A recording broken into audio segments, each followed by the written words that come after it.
Hello student.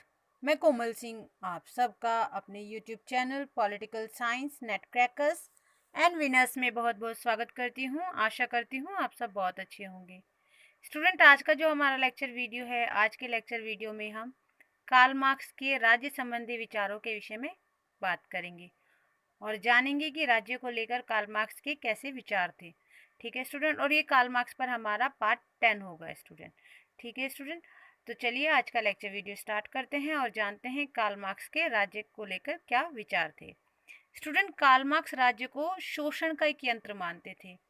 ठीक है student, उनके ये विचार थे कि राज्य का उपयोग जो पूंजीपति वर्ग है या जो बुर्जुआ वर्ग है, वह सर्वहारा वर्ग या पूंजी विहीन वर्ग का शोषण करने के लिए किया जाता है। तो राज्य का जो उपयोग किया जाता है वह किया जाता है सर्वहारा वर्ग या गरीब वर्गों का शोषण करने के लिए। किनके द्वारा? पूंजीपति वर्ग के द्वारा या बुर्जुआ वर्ग के द्वारा। ठीक है स्टूडेंट, तो कार्ल मार्क्स ने अपनी रचना द कम्युनिस्ट मैनिफेस्टो जो उन्होंने 1848 में लिखी थी, उसमें भी उन्होंने यही कहा कि राज्य पूंजीपतियों की कार्यकारी समिति है। वह कहते थे कि पूंजीपति वर्ग राज्य का उपयोग पूंजीवादी व्यवस्था के विकास के लिए और सर्वहारा वर्ग के शोषण के लिए करते हैं। तो वहाँ पर राज्य जो है वो एक तरीके का यंत्र बनकर रह गया, एक कहते हैं ना, एक ऑब्जेक्ट बनकर रह गया है, और उस ऑब्जेक्ट का उपयोग जो है पूंजी पति जो लोग हैं वो पूंजी विहीन लोगों के लिए ऊपर शोषण करने के लिए करते थे। ठीक है स्टूडेंट, अपनी एक अन्य रचना में जो है उनकी the 18th Brumaire of Louis Bonaparte जो 1852 में उन्होंने लिखी, उसमें भी कार्ल मार्क्स ने राज्य की सापेक्ष स्वायत्तता की सिद्धांत की बात कही। ठीक है स्टूडेंट, जबकि अन्य रचना की यदि बात की जाए तो अन्य रचना नीतिवाद का विचार दिया। ठीक है स्टूडेंट, इसलिए समाज में आर्थिक आधार पर बटे वर्गों के बीच इस प्रकार के असंतुलन को रोकने के लिए कि जहाँ पर जो है पूंजीवादी जो वर्ग है वो पूंजी विहीन वर्ग का शोषण ना कर पाए, बुर्जुआ वर्ग सर्वहारा वर्ग का शोषण ना कर पाए, तो कार्ल मार्क्स ने एक राज्य विहीन व वर्ग विहीन समाज की कल्पना की, जिसको साम्यवादी युग भी कहा जाता है। ठीक है स्टूडेंट, साम्यवादी युग की कल्पना जो कार्ल मार्क्स ने की स्टूडेंट, वह कल्पना पूंजीवादी व्यवस्था के समाप्त होने पर की।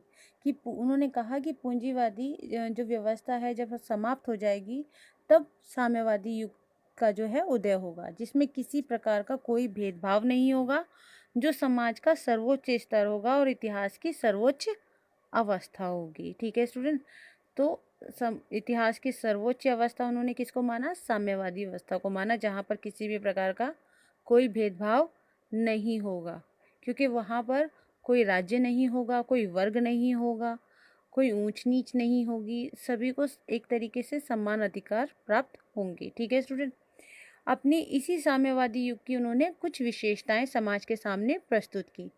उन्होंने कहा, कार्ल मार्क्स ने इतिहास के आर्थिक विश्लेषण करते हुए साम्यवादी युग को सर्वोच्च अवस्था बताया। इन्होंने इनकी प्रमुख विशेषताएं भी समाज के सामने रखी। इनके जो एक बहुत ही कह सकते हैं क्लोज फ्रेंड थे स्टूडेंट, मार्क्स के जो क्लोज फ्रेंड थे वो थे एंगल्स।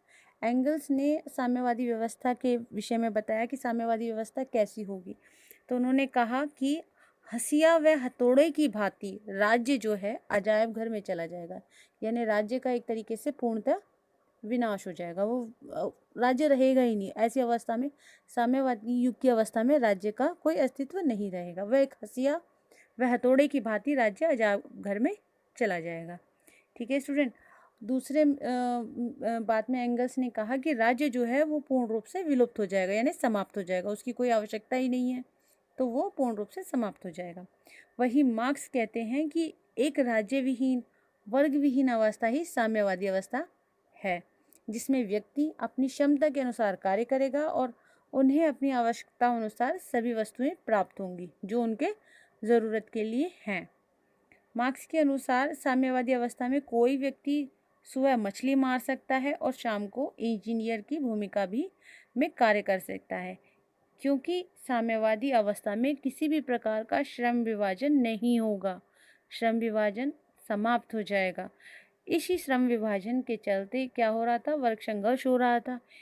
एक वर्ग बुर्जुआ वर्ग था, एक वर्ग सर्वहारा वर्ग था। तो ऐसा कोई भी श्रम विभाजन साम्यवादी अवस्था में नहीं होगा। ना ही साम्यवादी अवस्था में, साम्यवादी समाज में कोई प्राइवेट प्रॉपर्टी होगी, राज्य होगा, वर्ग होगा, परिवार या विचारधारा या धर्म होगा। साम्यवादी अवस्था में समान व्यवहार होगा और समान अधिकार प्राप्त होंगे।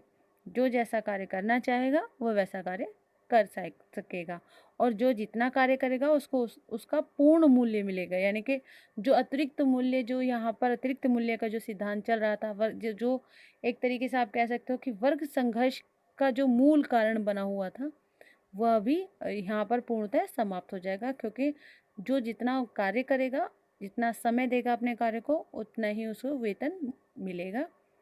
ठीक है स्टूडेंट, तो किसी भी प्रकार का अतिरिक्त मूल्य का सिद्धांत यहाँ पर सरवाइव नहीं करेगा, और जो समाज होगा, जो साम्यवादी समाज होगा, वो पूर्ण रूप से किसी भी प्रकार का भेदभाव और किसी भी प्रकार का ऊंच नीच से अलग होगा, और वहाँ पर सभी जो है, सभी को समान अधिकार और समान व्यवस्था प्राप्त होगी। तो ये जो था कार्ल मार्क्स का राज्य को लेकर जो विचार थे, और राज्य के साथ साथ जो उनके साम्यवादी युग को लेकर जो विचार थे, तो ये उन्होंने समाज के सामने प्रस्तुत किए। और इन विचारों के ज़रिए उन्होंने ये बताया कि राज्य जो है वो शोषण का एक यंत्र है, जिसका प्रयोग जो है बुर्जुआ वर्ग, सर्वहारा वर्ग का शोषण करने के लिए करता है।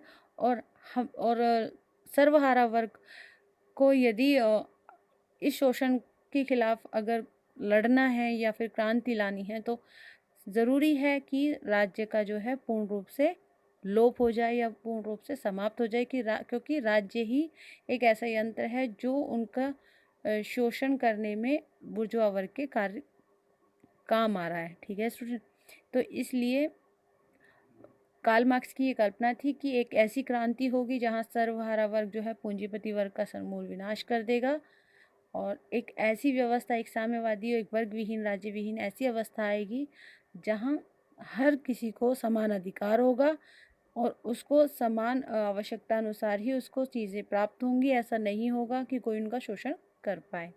तो समान व्यवहार होगा, समान अधिकार होगा। ठीक है स्टूडेंट, तो यह मार्क्स की जो थी राज्य को लेकर और साम्यवादी जो व्यवस्था थी उसको लेकर विचार थे। ठीक है स्टूडेंट, तो आज के लेक्चर में हमने आपको राज्य के बारे में जो कार्ल मार्क्स के विचार थे वह बताए, उसके साथ साथ साम्यवादी युग के विषय में बताया, जो साम्यवादी युग को लेकर उनकी क्या विशेषताएं समाज के सामने एंगल्स एवं मार्क्स ने बताई, वे बताए। तो ये आज का इम्पोर्टेंट लेक्चर था स्टूडेंट, जो कार्ल मार्क्स का राज्य के संबंधी विचारों के लिए था। तो ये आप अच्छे से प्रिपेयर कीजिएगा, अच्छे से इसको तैयार कीजिएगा। तो बने रहिए हमारे लेक्चर्स के साथ। हमारे चैनल को लाइक कीजिए, शेयर कीजिए एंड सब्सक्राइब कीजिए। मिलते हैं नेक्स्ट वीडियो में। Thank you so much.